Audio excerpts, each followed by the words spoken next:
I cannot recommend Galilee strongly enough.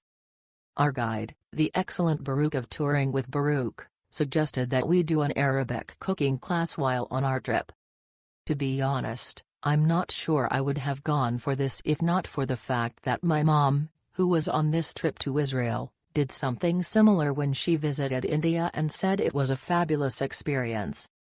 I really value eating well when I travel, and I love visiting restaurants. So to do this home cooking class meant not going to a restaurant one night. Well, thank goodness we did this home cooking class. Because, as it turns out, it was my favorite meal in Israel.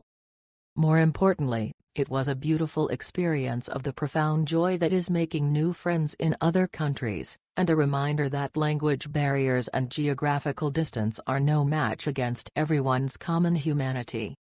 How it worked: Baruch drove us to the home we were visiting, which was the home of a lovely woman named Penina. There, we also met up with Paul, who owns and runs Galilee.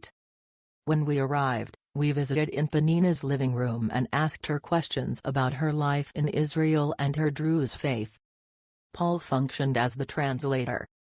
My family and I knew nothing about the Druze, and it was utterly fascinating to learn about their long-ago break from the Muslim faith, their history across time, and their lives in modern-day Israel.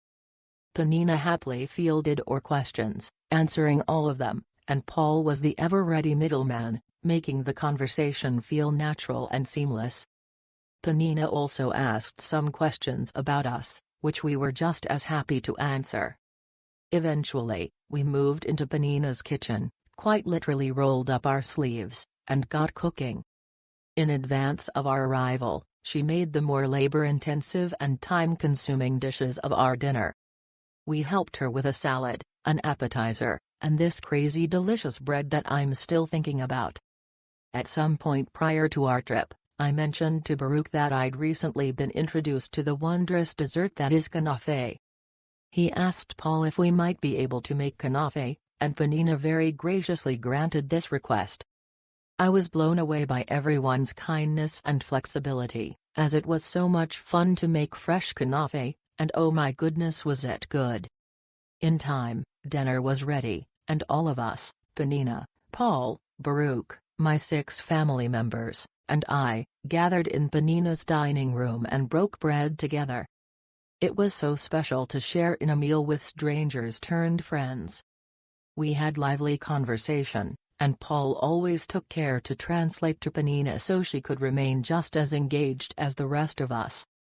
And, as I said, the food was phenomenal. All in all, this was way better than a restaurant. It was a way more personal experience than any restaurant, no matter how great their food, could have ever offered. I will never travel overseas again without scheduling a similar home cooking experience whenever possible. It's such a unique and fun way to learn about a country, its people, its culture. It's a truly immersive experience, and one that comes with the bonus of incredible food.